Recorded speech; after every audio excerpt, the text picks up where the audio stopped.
Hello everyone, my name is Ajita Chatterjee and I am your accountancy teacher. Today we are going to discuss about reconstitution of partnership firm. आज हम partnership firm के पुनर्गठन के बारे में जानेंगे.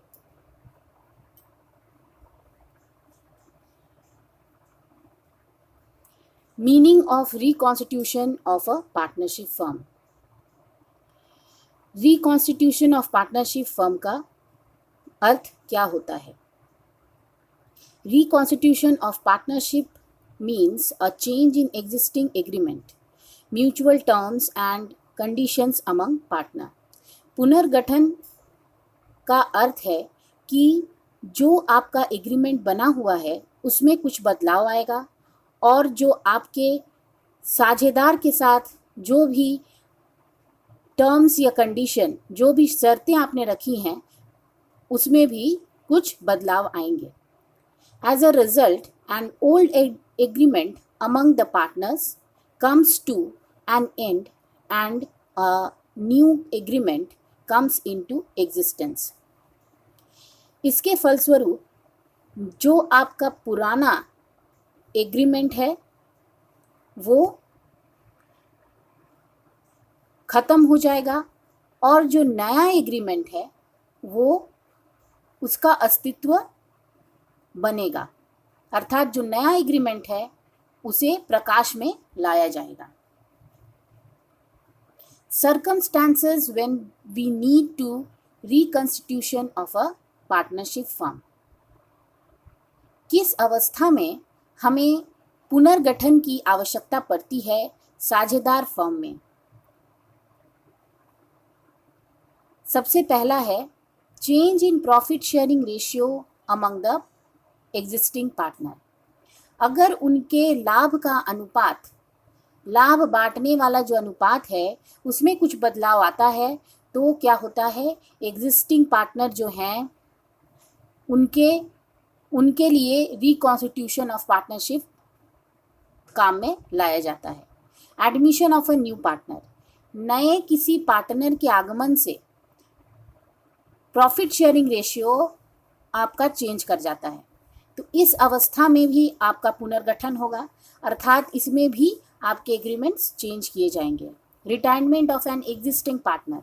अगर कोई भी पार्टनर चला जा रहा है या फिर अवकाश ले रहा है, सेवानिवृत्त हो रहा है, तो इस अवस्था में भी आपका शेयरिंग प्रॉफिट जो है वो चेंज करेगा.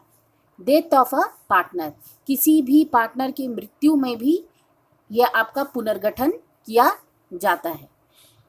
नेक्स्ट है द अमलगमेशन ऑफ टू और मोर पार्टनरशिप फर्म. अगर एक से ज़्यादा पार्टनरशिप फर्म आपस में जुड़ते हैं तो इस अवस्था में भी आपका पुनर्गठन होगा पार्टनरशिप फर्म का. अर्थात पुराना एग्रीमेंट खत्म होगा और नया एग्रीमेंट प्रकाश में आएगा या फिर उसे लागू किया जाएगा. To calculate the gaining or sacrificing ratio, we have to apply the following formula. किसी भी गेनिंग या फिर सैक्रिफाइसिंग अनुपात जो है उसे किस तरह से हम लोग कैलकुलेट करेंगे? तो सैक्रिफाइसिंग और gaining share equal to old share minus new share. जो पहले का आपका शेयर का अनुपात है माइनस न्यू शेयर, नया जो आपका शेयर बनेगा उसके साथ आप माइनस करेंगे. The result got from the above calculation will be treated as sacrificing और gaining shares as shown follows. अब इसी के आधार पर आप सैक्रिफाइसिंग रेशियो या फिर गेनिंग रेशियो कैलकुलेट कर सकते हैं. The result got comes in the positive value when it will be sacrificing share. अगर आपका जो रिजल्ट है जब आप old share minus new share करते हैं, अगर उसका वैल्यू पॉजिटिव होता है, प्लस में आता है, तो क्या हो जाएगा? वो सैक्रिफाइसिंग शेयर. और अगर रिजल्ट है नेगेटिव में या वैल्यू नेगेटिव में आता है तो दैट इज गेनिंग शेयर.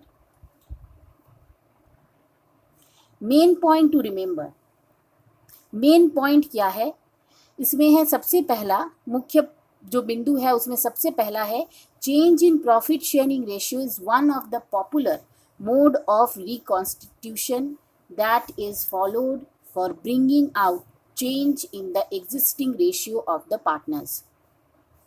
जैसे ही कुछ नया रिकॉन्स्टिट्यूशन होता है, पुनर्गठन आता है, तो उसमें क्या हो जाता है, रेशियोज चेंज हो जाते हैं। ये होना ही है, तो इस बात को हमेशा याद रखना है। अगर पुनर्गठन होगा तो रेशियोज चेंज होंगे। पुनर्गठन की अवस्था क्या है, या फिर रिटायर्ड होगा पार्टनर, या फिर किसी पार्टनर की मृत्यु हो जाएगी, या फिर कोई नया पार्टनर आएगा, तो इन अवस्थाओं में क्या है, रेशियोज चेंज हो जाएंगे। नेक्स्ट है, the change is only about the change in the value of profit sharing ratio between the partners and does not impact the existing of a partners who are carrying out the business। अब ये अनुपात नया किनके लिए होगा, जो नए आ रहे हैं बिजनेस पे, या फिर जो बिजनेस छोड़कर जा रहे हैं। लेकिन एग्जिस्टिंग जो पार्टनर है उनके लिए कोई बदलाव नहीं होगा। एग्जिस्टिंग अर्थात जो पहले से इस बिजनेस को चला रहे हैं। Thank you. आज के लिए बस इतना ही। नेक्स्ट क्लास में हम लोग कुछ और नए टॉपिक के बारे में डिस्कस करेंगे।